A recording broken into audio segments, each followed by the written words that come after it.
What's going on, y'all? Micah here, and I'm back with another boxing video. And today we're talking about the whole Ryan Garcia post-fight press conference, because it seems his team has left him high and dry. And when this happened, my BS meter was like, woo, woo, woo, woo, woo, woo, woo, woo.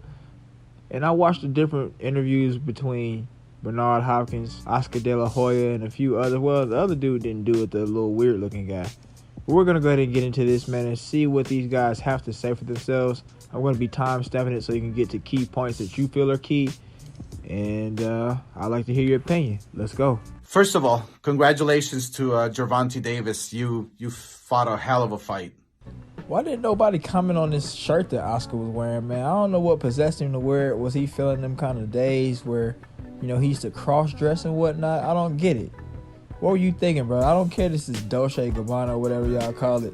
It's see-through. You got your breasts hanging out, bro. You got bitch tits. And you talking about some first Gervonta. Shut up, bro. Well, let's go. My hat's off to you. You had a great game plan. Beautiful body shot. Ryan Garcia, we are proud of you. The world is proud of you. You made this fight happen. You wanted this fight, and I'm sure a lot of fighters will learn from you that you're daring to be great. But I do want to clarify why Bernard Hopkins and I weren't at the post-fight press conference. First of all, Bernard Hopkins was accused during the weigh-in of having testosterone cream on his hands and touching Gervonta Davis when he only wanted to help him because he was going to fall off the stage. Hey, let him do that. They good. They good. You ain't got to touch it. You ain't got to touch it. You ain't got to touch it. You ain't got to touch it. Don't touch it. I got that. I got that. Yo, take it. What y'all think about this whole altercation right here? Did it look like Gervonta was about to fall off the stage and Bernard Hopkins was really trying to help him, or did it look weird? From the other angle, it looked weird. It was like, why are you touching the small of his back? As the lady, the small of his back. Why are you touching that? And also, his own coach could have stopped him from falling. You think his coach is that much of a retard that he won't have no wherewithal to stop his fighter, his $1 million fighter, from falling? Come on, man. I don't know about all that, man. I don't know if we can go with the whole conspiracy theory about the testosterone cream. I didn't even know there was such a thing as testosterone cream where, you just rub it on and it just give you powers. But let me know what y'all think. Was he on some BS or what was he doing? Let's go. So PBC, Gervonta's promoter, banned him from everything. He couldn't get inside the ring. He couldn't do anything during the promotion. And so now Bernard, you had Ryan Garcia's back all week. You believed in him, had his back at the weigh-in, and a lot of people were wondering on social media, why weren't you and Oscar able to attend the post-fight press conference? Why was that? And because first of all, we had Eric Gomez, who is the president of Golden Boy, who handles and structure with the assistant and everybody there. Second, it wasn't going to be about Oscar. It wasn't going to be about Bernard Hopkins. The focus is about Ryan being there with Tank. That to me don't sound like none of what Oscar was talking about. Or they had started from all the promotions and all the condotions and all that, bro. What are you talking about? This man just sat here and said, yeah, it's just about Ryan being there with Tank and his fans. And we had our guy, Emilio Kuchushin, there. I don't know what his name is, but it's like that. He didn't say anything about being banned as far as PBC and whatnot. It sounded to me like he was fishing for lies, trying to make it up as he goes along. Or maybe, he's just a little punch drunk. I'd hate to say it, but Brother Bernard might be a little punch drunk because he was talking super slow. He's saying one thing last year and then saying another thing the next year. It's taking too long to get your sentences out, bro. It's hard to pick up what you're putting down. But let me know what you think. Let's go.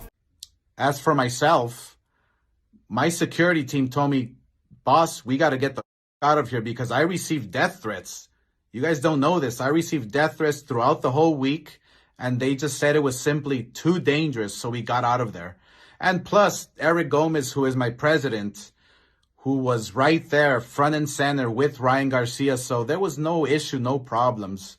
I call BS. If you having death threats all week, why show up at all? How's it all of a sudden way more dangerous at the end of the fight versus throughout the whole time where there's a big, huge crowd? This guy can do something to you and you get away with it. He can get away with it and nobody would notice because it's a huge crowd and all these other different events that y'all was going to and talking smack and saying all this about Ryan. Well, you kind of a little funny, dude. But yeah, that's BS to me, bro. The death threats finally sunk in. You're like, get out of there, get out of there. Come on, man. I'm calling BS. What do you guys think? Let's go. This is all coming from all these PBC minions that are just attacking Ryan, attacking Golden Boy. But it's all good. It's all good. Ryan Garcia made this happen. Tank made this happen. We had a great fight. The best man won. My hat's off to you. And again, Tank Davis, you're a great fighter. Ryan Garcia, I have your back. Bernard has your back. We're with you 1,000%. And you will be back stronger than ever, better than ever. Guaranteed. Thank you. So yeah, I'm not too sure about all that, man. How do you guys feel about these people's explanations for why they weren't there at the post-fight press conference? Do you think that it's even a big deal that your promoter and your coach also was not at the post-fight press conference?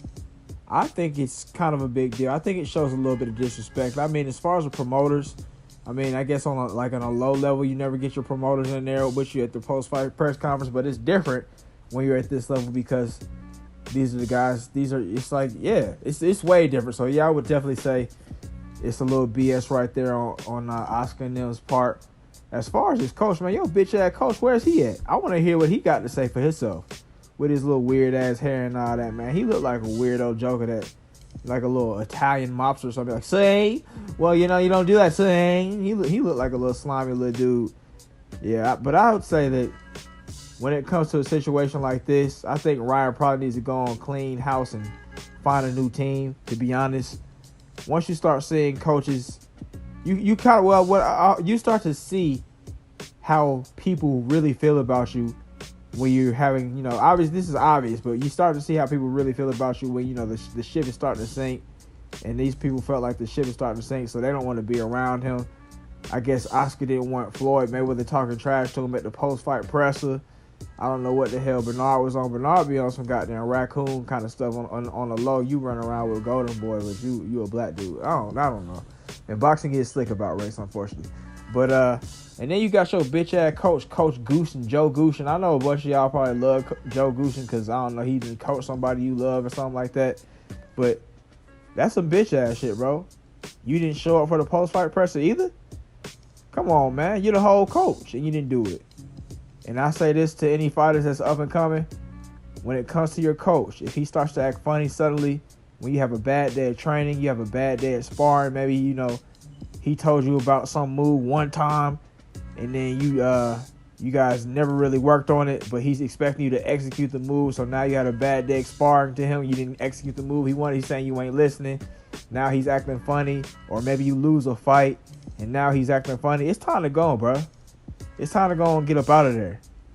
Because it's not going to be any better. He's going to really betray you when it really matters most. And he's going to be looking real, real stupid. It's happened to me before. So I can tell you all about it. But yeah, man. What do you guys think about this? I think Ryan is, he's partly not really messing with it. But at the same time, he might be on some beta male. Well, yeah, you guys can keep being my coaching promoters. Yeah, it's okay. Oscar's always been a little slimy, wishy-washy little Mexican dude anyway, man. One time he talking trash about his fighters, then the next time he's sitting up trying to promote them.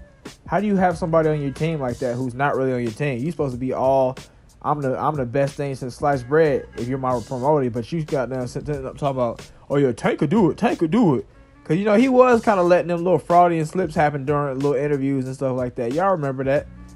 But, man, yeah, let me know what you guys think. Should they have been there? Should they have not? How would you feel if you were a fighter and this happened to you?